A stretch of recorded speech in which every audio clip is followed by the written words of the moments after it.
Right then gang, so next up we're going to talk about modals. So modals are another name for pop-ups. You normally see them on websites a bit too frequently in my opinion for users to either sign up for some kind of email list, maybe to sign into a website, or even to show some kind of promo or image. Now if we click this button right here, we can see an example of a Bootstrap modal. So it grays out the background to make it stand out more, and if we click either the cross or the button or the grayed out background, the modal is going to go away. So this is what we're going to add to our project now. Okay, so we're going to code two different parts here. First of all, we need to code some kind of button which a user is going to click on to trigger the modal. So that's going to be this section. And then secondly, we have to code the modal itself. That's the thing that's going to show when the user clicks on the button. So the button is going to be right at the bottom in some kind of footer below the form. That's where we're coding it right here. So let's start with a section. We don't need an ID for this because we're not going to navigate to this section from the nav bar. However, we will give this a background color, bg-light, and then inside that I'm going to do a container, so div.container like so, and I'm just going to paste in the title, which is text center, stay in the loop, and then a paragraph that says get the latest updates as they happen. Alright, so below this we need some kind of button, and we're going to place that inside a grid. So div.row, we've seen all this before, and then justify-content-center to centralize the element in the middle of the row. Okay, so we'll do a div for the column, and it's going to be col-md-8, and also text-center. Alright then, so that means it's going to be full width on very small screens. When it gets to medium-sized screens and up, it's going to be 8 columns in width. And then inside here, I'm just going to paste in a couple of things and then explain them. So we just have a paragraph tag, first of all, with text muted and a bit of margin. And then below that, we have a button with a class of btn and btn primary. So it's that blue color. And then we have two extra things. We have two attributes. Data bootstrap toggle, and that's saying what it's going to toggle. Well, in our case, it's going to be a modal, so it knows to implement the modal behavior. And then secondly, the target modal that we're going to open when we click on this button. So it knows it's looking for this ID right here, and that will be the ID of the modal down here in a minute. And it says register for updates in the center. So let's take a look at that in the browser. All right, register for updates. What we also need to do is make sure this is spelled correctly, justify content center, to make sure it goes in the middle. Okay, that looks better. So now when a user clicks on this, that's when I want to show the modal. So we have to create the modal now with this ID right here. So let's do that down here. Okay then, so first things first, we need a div to surround the modal. This has a class of modal and also a class of fade. This is so it fades in and out when we click on the button. And also we need an ID for this. And that ID is equal to reg modal, the same ID as this thing right here, the target. So let's paste that in here. So when we click on this button, it knows to look for this modal to open. Okay, now there's also a couple of other things I want to paste in here. And that's these three things. Tab index -1, so it takes it out of the tab index when you're tabbing through the page. The aria labeled by, and that's going to be a modal title. It will come inside the modal later on. And also aria hidden is equal to true, meaning it's not showing by default when we first come on the page.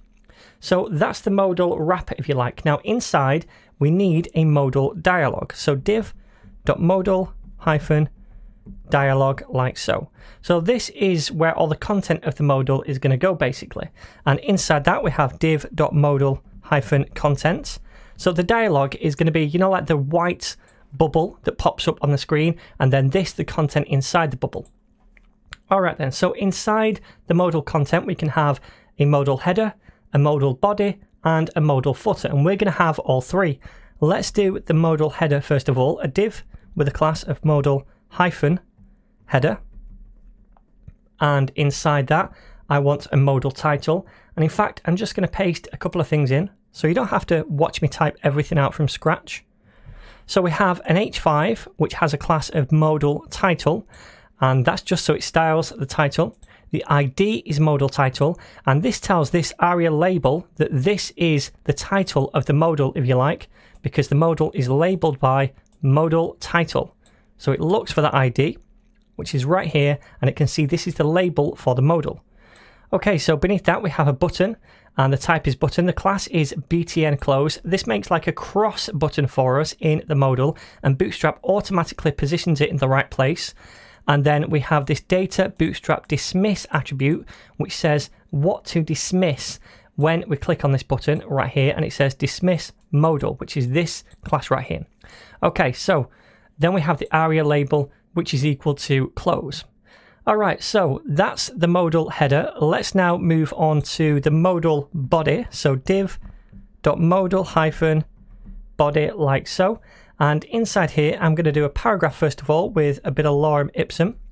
And then after the paragraph, I will do a label, because we're going to have an input field for a user to enter in their email. And I'm going to say this is for modal email. I've just made that up. You can call this whatever you want. And then also we'll give this a class, and that is equal to form-label. We've seen this previously when we work with forms. And then the label is going to have some text inside it that will just say your email address, like so. And beneath that, we're going to do an input. And again, I'm just going to copy and paste this in, because A, I'm super lazy, and B, it helps you because you're not watching me type it out from scratch. And inside this input, we have a type of text. We could change that to email if we wanted to, because the user is putting in their email here. The class of form control, which styles the input, we've seen that before. The ID of modal email, so it links up with the label right here, and a placeholder. Okay, so that's it for the modal body. After the modal body, we'll do a modal footer. So div.modal-footer. This stuff goes at the bottom of the modal, and we're going to have a button inside here, and the class is going to be equal to btn and btn-primary, like so. And inside the button, we'll just say submit. All right then. So if I save this now and preview, if I click on this, now we see this modal right here. So if we cross away from it, it closes. If we click on the cross right here, it closes as well. Now I'm just going to go back to the code because this btn thing didn't work, and that's because I've misspelled class. So let's save that and see if the button looks better. Okay, looks better now. Cool. All right then, my friends, so that is a modal. Pretty easy, right? And there are other variations, so definitely check out the documentation to see what else you can do with modals. Next up, we're going to look at another Bootstrap 5 new component, the off canvas.